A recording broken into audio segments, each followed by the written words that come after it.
18 বছরের শাসনে রাজ্য জুড়ে মহা জঙ্গলরাজ কায়েম করেছে তৃণমূল। উত্তর থেকে দক্ষিণ বিরোধী স্বর রুদ্ধ করতে তৃণমূলের একমাত্র ভরসা হিংসা। উত্তর থেকে দক্ষিণ গোটা রাজ্যের ছবিটা প্রায় একই রকম। তাই ভোট প্রচারে বেরিয়েও তৃণমূলী হিংসার হাত থেকে রেহাই পাচ্ছেন না বিজেপি প্রার্থীরা। ঠিক যেমন ঘটল কুচবিহারে, ভোট প্রচারে বেরিয়ে সেখানে রক্ত ঝরল বিজেপি প্রার্থীর।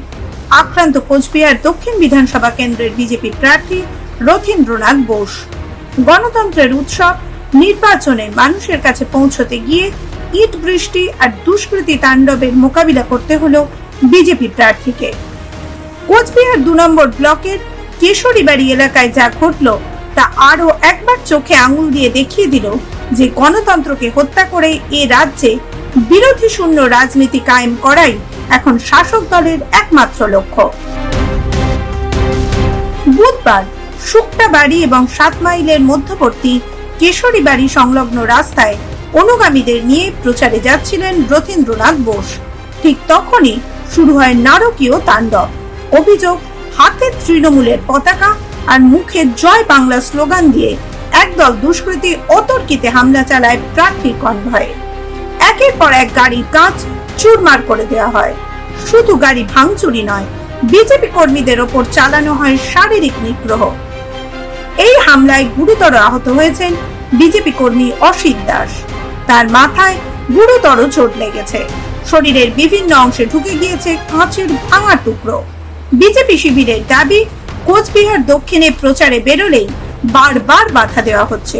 কখনো এসআইআর এর দোহাই দিয়ে ঘিরে ধরা হচ্ছে প্রার্থীকে, কখনো আবার পথ আটকে ঘন্টার পর ঘন্টা দাঁড় করিয়ে রাখা হচ্ছে বিজেপির প্রার্থীকে। অবাক করার মতো বিষয় হলো জেলা পুলিশের ভূমিকা। বারবার হামলা এবং হেনস্থার অভিযোগ জমা পড়লেও প্রশাসনের তরফে কোনো কার্যকর পদক্ষেপ দেখা যাচ্ছে না। 3 নম্বর ওয়ার্ডের কাউন্সিলর মায়া সাহা সহ একাধিক তৃণমূল কর্মীর নামে অভিযোগ জানালেও পুলিশ কেন নীরব? তবে কি পুলিশের মদতেই এই আক্রমণ চলছে? রাস্তার উপরে হঠাৎ দেখলাম একটা মব, উন্মত্ত কিছু তৃণমূলের গুন্ডা, যাদের চেহারা দেখলেই বোঝা যায় তারা একটা পাশবিক একটা নেচার। তারা এগিয়ে আসছে সব গাড়ির দিকে, হাতে বাঁশ, তার উপরে পতাকা, তৃণমূলের পতাকা নিয়ে আক্রমণ করেছে।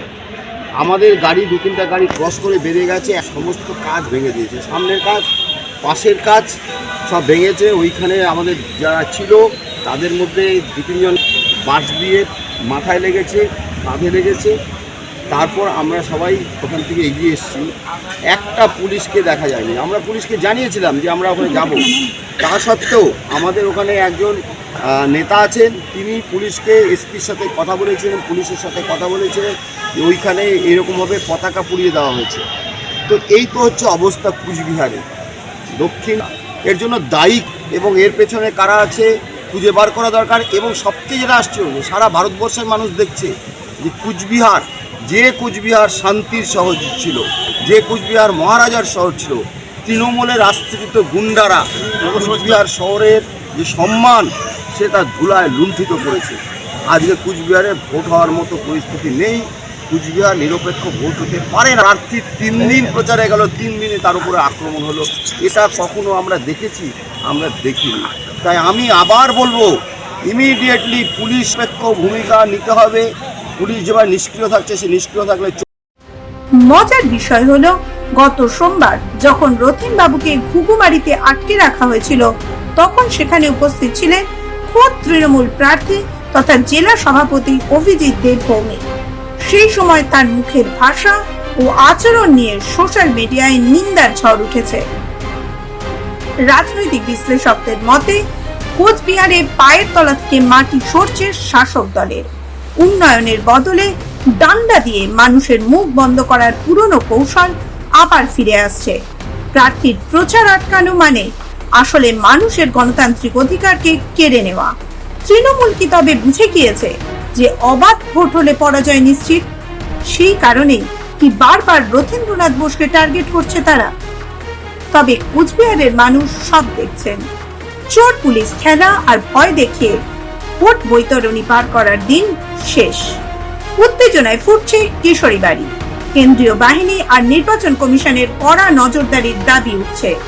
রথীন্দ্রনাথ বোস যে লড়াইয়ের হুঙ্কার দিয়েছেন তাতে সামিল হতে পথে নামছেন হাজার হাজার মানুষ।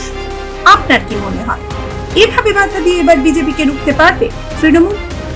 কি শাস্তি হওয়া উচিত এই দুষ্কৃতীদের? মাধ্যম ব্যুরো রিপোর্ট।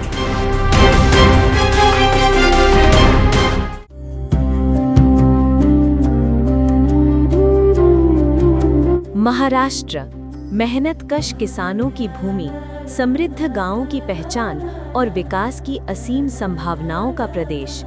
प्रधानमंत्री नरेंद्र मोदी के मार्गदर्शन में और मुख्यमंत्री देवेंद्र फडणवीस के नेतृत्व में आज महाराष्ट्र ग्रामीण विकास, जल प्रबंधन और कृषि के क्षेत्र में नई ऊंचाइयां छू रहा है। सिंचाई कुओं के निर्माण के लिए स्पष्ट स्टैंडर्ड ऑपरेटिंग प्रोसीजर लागू किए गए हैं, जिससे किसानों को स्थायी जल स्रोत मिल सके। राज्य भर में 1,01,000 से अधिक विकास कार्य पूरे किए जा चुके हैं। इन प्रयासों से अब तक 16,15,00,000 से अधिक मानव दिवस रोजगार का सृजन हुआ है। कोकण क्षेत्र में खारे तटीय भूमि के विकास के लिए 286.65 करोड़ रुपए की परियोजना स्वीकृत की गई है और डिजिटल कृषि को बढ़ावा देते हुए हॉटिनेट पंजीकरण में महाराष्ट्र देश में प्रथम स्थान पर है। जल प्रबंधन में उत्कृष्ट कार्य के लिए राष्ट्रीय जल पुरस्कार 2024 में महाराष्ट्र को देश का सर्वश्रेष्ठ राज्य घोषित किया गया है।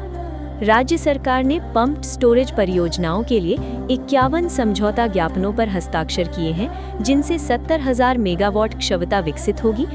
इन परियोजनाओं से लगभग 3.83 लाख करोड़ रुपए का निवेश आएगा और 1.13 लाख से अधिक रोजगार के अवसर पैदा होंगे।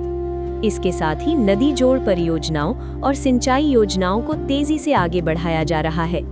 प्रधानमंत्री किसान सम्मान निधि योजना की 21वीं किश्त के तहत 1,808 करोड़ रुपए सीधे 90 लाख किसानों के खातों में पहुंचाए गए हैं। राज्य में प्राकृतिक खेती मिशन को बढ़ावा दिया जा रहा है।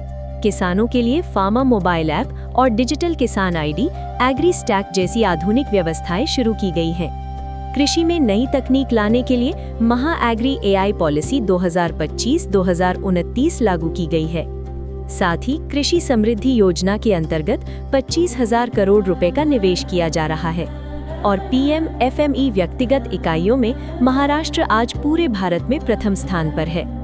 प्रधानमंत्री नरेंद्र मोदी के मार्गदर्शन में और मुख्यमंत्री देवेंद्र फडणवीस के नेतृत्व में महाराष्ट्र बना रहा है समृद्ध गांव, सुरक्षित जल संसाधन और समृद्ध किसान।